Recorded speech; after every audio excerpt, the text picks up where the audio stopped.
So I began with the joke. A Jewish mother brought 2 ties to her son, a yellow one and a red one, because he's going out to cocktails and he needs to be well dressed. So the first day he took the red to show his mother that he was wearing a tie, and he said, "Look, mother, how am I?" And she said, "I knew that you dislike the yellow." This is what Jewish mother is. And there are a lot of wonderful jokes on Jewish mother, but mostly Polish Ashkenaz Jewish mother, which is a specialty. And at the end, when you tell jokes on Jewish mothers, at the end, you say, you know, there are no jokes on Jewish mother. Everything is true. And this is the reality. And I remember that once I was, a Jewish magazine in Belgium asked me, they had a special issue on Jewish mother, and they gave me the double spread, the inside double spread, like Playboy, okay? But not for a pin-up, to draw something about the Jewish mother, and I drew my mother. And I drew my mother in a sort of twisted way, with some criticizing her, but slightly, with love. But she was shocked, because all the community in which she lived, she was living in Brussels, she passed away 15 years ago, was asking her if it's true. And then she went to visit me in Jerusalem, and she asked me, "Is this the way that you see me?" And I said, "Mother, to tell the truth, yes. You are a Jewish mother. You cannot avoid this." So, is there another joke that you wish me to tell, or we continue the discussion? No jokes. No discussion. No.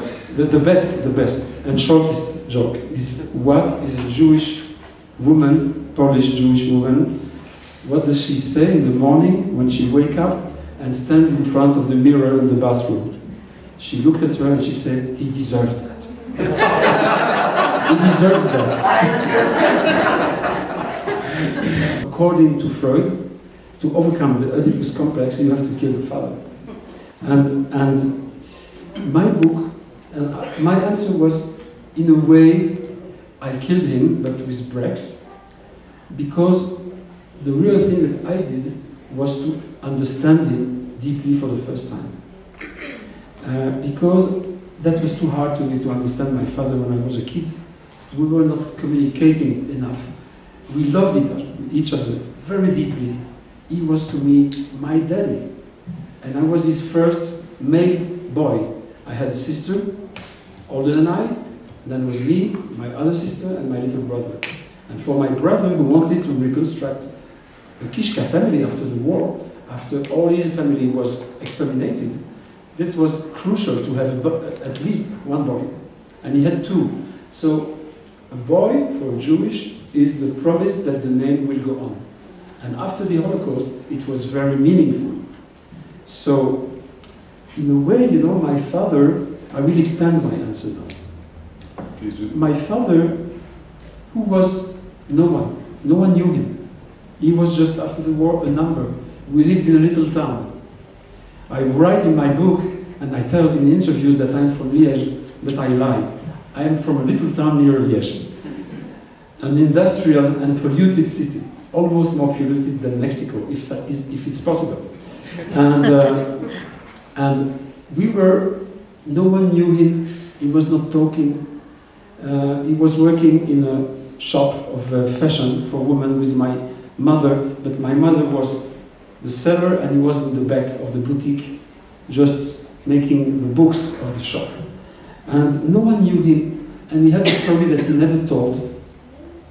And he was really what I can call a victim of the Holocaust, a broken man.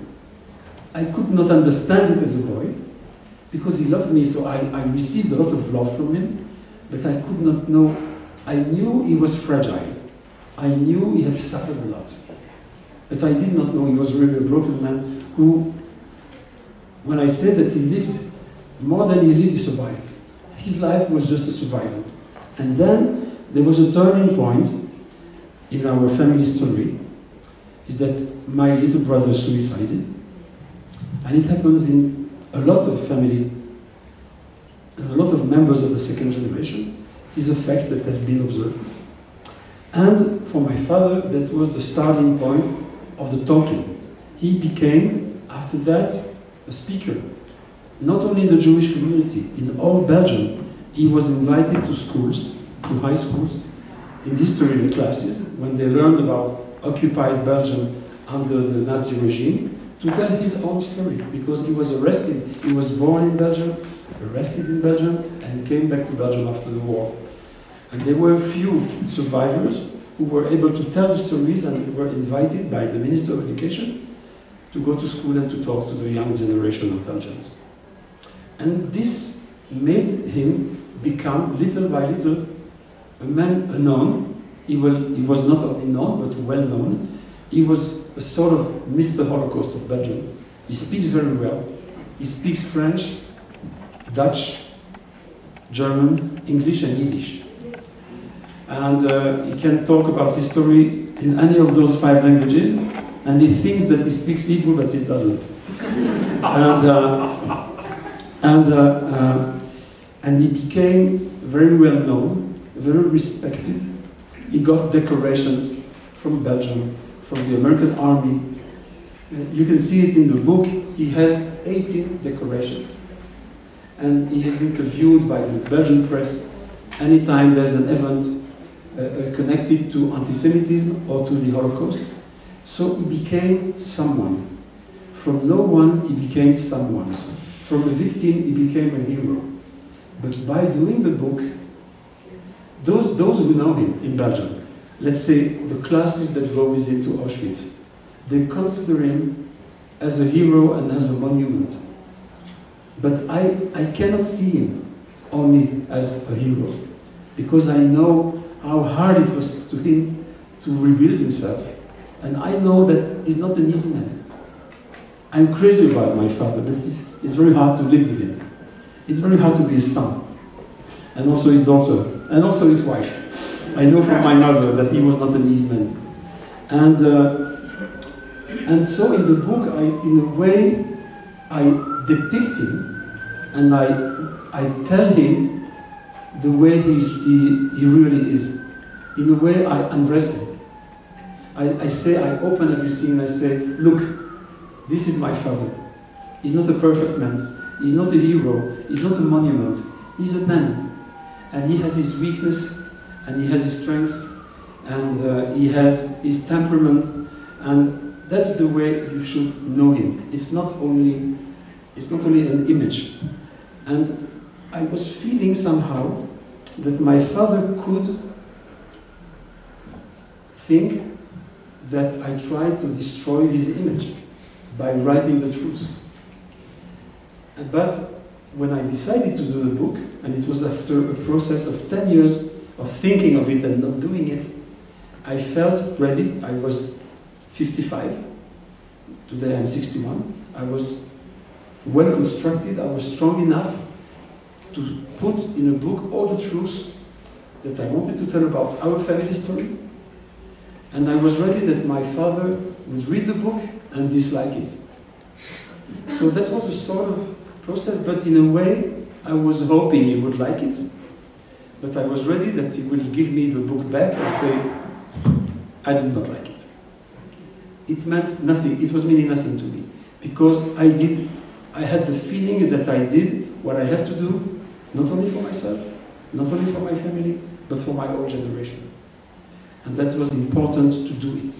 And that was important to do it the way that Bef said, to put so much humor into it. Because we were laughing at all. You know, laugh is very important in my father's life.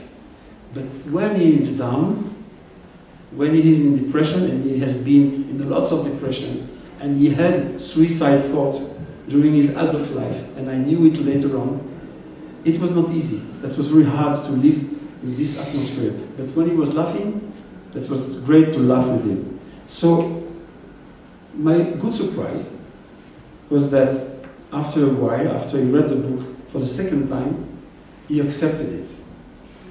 And there was a moment that I could not tell you, Nicolas, now I will tell you, there's in Belgium a foundation called Auschwitz Foundation. And that was founded by survivors, Jewish survivors after the war. And little by little it became a sort of circle of etude on not only the Holocaust, of all the genocides of the 20th century. There's the Tutsi and the Armenian and the Jewish genocide. And this is a meeting point for historians and searchers and students of universities of Belgium. And I was invited to talk about my book when I was in Belgium 2 years ago, and my father said, I come with you. I said, come with me. I wanted to see if he's able. I had 3 hours, not 20 minutes, 3 hours. He was sitting in the first row in front of me, the same place we are, Jose. And he watched me and listened to me for 3 hours. And usually my father is not able to sit for 3 hours, and if he takes part to a conference, he always has to stand and to say that he has a question, and then he tells his story and sit down. He has no question. He just wants everybody to know that he's a survivor. This is so important to him. So I was ready that he will interrupt me, and I was so cool, and I was so calm that I was ready for anything to happen, but he did not.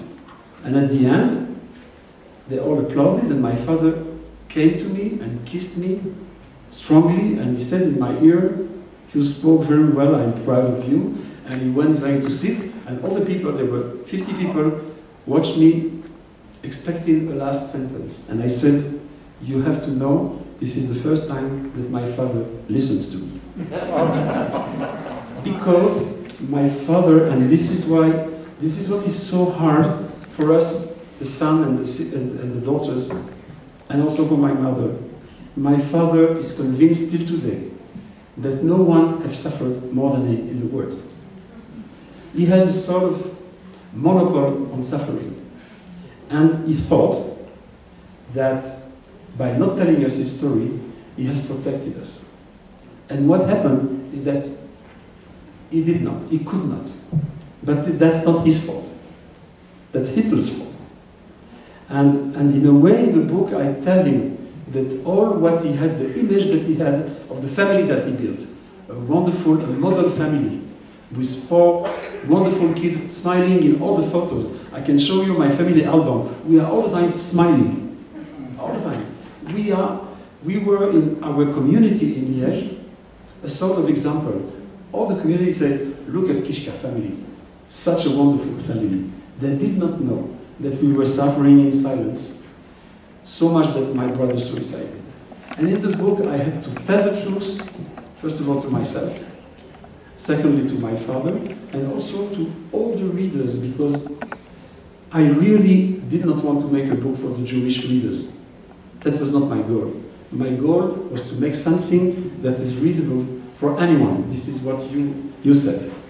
And this is why I was so happy when I came to Dargaud in Paris for the first time, and I met Giselle, who became my editor, and after she read my draft, it was not the final writing, and when she saw the first 10 sketches of the pages, she said to me, I like it because it's universal. Because it's about suffering, about trauma, post-trauma, and overcoming. And this is why I was so lucky, and to me, you have to understand, because I know that Bef knows not only the Belgian comic school, but he knows even Gottlieb, who no one knows in all Mexico. There are 22 million Mexicans, there's only one who knows Gottlieb, that's him. And he was my god when I was a teenager. And I was copying his characters, and I wanted to become Gottlieb. And Dargaud is the publisher of Gottlieb. And to me, being published by Dargaud was like closing a circle. And the next step was the translation to Hebrew. In the translation to Hebrew, that was the first time I was addressing a Jewish audience. For Dargaud, it was international edition, but the Hebrew edition was for Israelis. Hebrew readers. We are just 7 million reading Hebrew in Israel, not more. And some of them read badly. So there were things that I wrote in French that I changed a little. because in Israel, I don't have to explain so much. People understand. We know what is second generation in Israel. In France and Belgium, you have to explain a little more. And then it became a little, let's say, a hard thing to overcome during the translation. As Orly told you, that was true. We met by coincidence in Jerusalem. I didn't know her. I just recognized her brother and I said, "Hello, Michael." And 2 minutes later, someone jumped on me from behind. Like, you know, in a catch, in whistling. And that was Orly. And I was with my wife. And she said that she must meet us because she has a project, she wants to translate the book. So we invited her at our home. And she came. And she explained that it's very meaningful because she also is a second generation. And she wants it to exist in Spanish. And when she went away, my wife and I looked, and she asked me, "What was that?" I said, "A tsunami." And then, that was the beginning of we can call it a sort of love story, because I understood that is this so meaningful to her, to make a perfect translation, for making the book accessible to you. And I can read Spanish. I understand nothing, but I read wonderfully.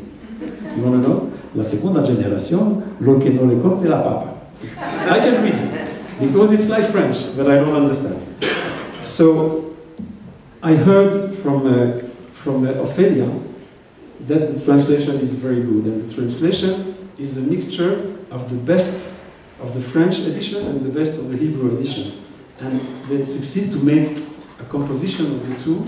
And being here today, being in Mexico, being with Orly, having Boligan by my side, who is not only a good friend, but is one of the best cartoonists in the world. And you can, if you want, become red of shame, but this is the truth. I admire his work, and we are, both of us, members of this wonderful organization, Cartooning for Peace, and we are traveling the world together. I could not imagine 1 year or 2 years ago that I will be here in Mexico with Boligan close to me talking about the book.